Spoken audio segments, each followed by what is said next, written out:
বাংলা আবাস যোজনা প্রকল্পের পর দুয়ারে রেশন প্রকল্পের বকেয়া বাকি 12,714 কোটি টাকা বকেয়া।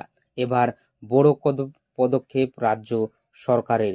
কি কি পদক্ষেপ বিস্তারিত জানাবো এই ভিডিওটির মাধ্যমে। তো জানতে আপনারা ভিডিওটি প্রথম থেকে শেষ পর্যন্ত অবশ্যই দেখতে থাকুন এবং আমাদের এই চ্যানেল নতুন হলে চ্যানেলটিকে সাবস্ক্রাইব করে পাশে থাকা বেল আইকনটি অবশ্যই অল করে রাখবেন পরবর্তী লেটেস্ট আপডেট সবার আগে পাওয়ার জন্য। কেন্দ্রের সাথে রাজ্যের চাপাউনোতর নতুন নয়।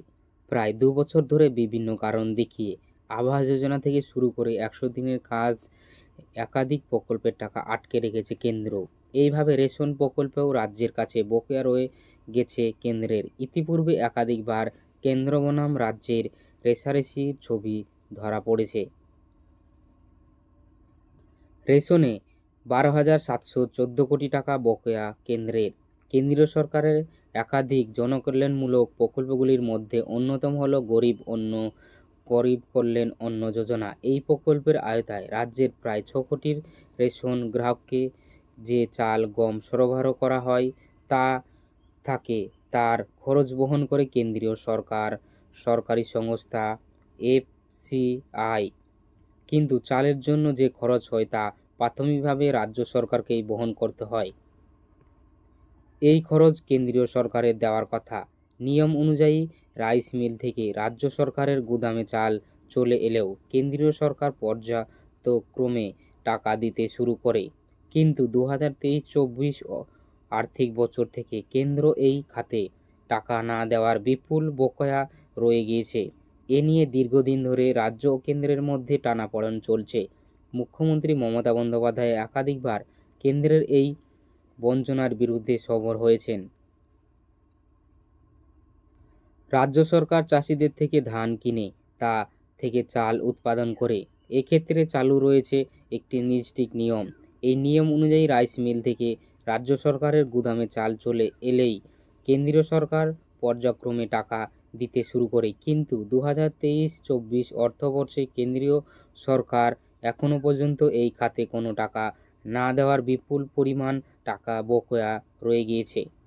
এই মুহূর্তে এই প্রকল্পের আওতায় রেশনের জন্য কেন্দ্রের মোট 12,714 কোটি টাকা বাকি রয়ে গিয়েছে। সরকারি প্রকল্পের টাকা নিয়ে কেন্দ্র বনাম রাজ্যের চাপানোতর বহুদিনের। মুখ্যমন্ত্রী মমতা বন্দ্যোপাধ্যায়ও একাধিকবার কেন্দ্রের বঞ্চনার বিরুদ্ধে সরব হয়েছেন। এবার এই বকেয়ার টাকা ফেরত চেয়ে কেন্দ্রীয় খাদ্যমন্ত্রীকে চিঠি লিখেছে রাজ্যের খাদ্য দপ্তর। সেখানে অনুরোধ জানানো হয়েছে যত দ্রুত সম্ভব ওই বকেয়া টাকা তাদের মিটিয়ে দেওয়া হোক। চিঠিতে উল্লেখ করা হয়েছে রেশন ব্যবস্থার সুষ্ঠুভাবে চালানোর জন্য ওই টাকা প্রয়োজন। এই চিঠিতে খাদ্য দপ্তরের আধিকারিক বেশ কিছু বিষয়ে উল্লেখ করেছেন। তিনি জানিয়েছেন নভেম্বরের 2 তারিখ থেকে পিএমজেকেওয়াই এর নাম এবং লোগো ছাপানো স্লিপ ইস্যু করা শুরু হয়েছে। রেশন দোকানে পাস মেশিন থেকে ওই স্লিপ বের হচ্ছে। এই স্লিপের কয়েকটা নমুনাও চিঠির সঙ্গে পাঠিয়ে দিয়েছেন খাদ্য দপ্তরের আধিকারিকরা। ওই স্লিপে গ্রাহকদের পরিবার পিছু কেন্দ্রীয় সরকারের কত খরচ হচ্ছে তা উল্লেখ করা হয়েছে। এছাড়া পিএমজিকেওয়াই এর নাম এবং লক্ষ্য রয়েছে ওই স্লিপে। অর্থাৎ খাদ্য দপ্তরের আধিকারিকদের তরফ থেকে এই চিঠিতে স্পষ্ট করে দেওয়া হয়েছে যে বকেয়া টাকা দেওয়ার শর্ত হিসাবে কেন্দ্রীয় সরকার ওই স্লিপ ইস্যু করার জন্য এতদিন চাপে রেখেছিল রাজ্যকে। তাই এবার ওই স্লিপ ইস্যু করতে দেওয়ার টাকা পাওয়ার ব্যাপারে আশাবাদী রাজ্যের খাদ্য দপ্তর।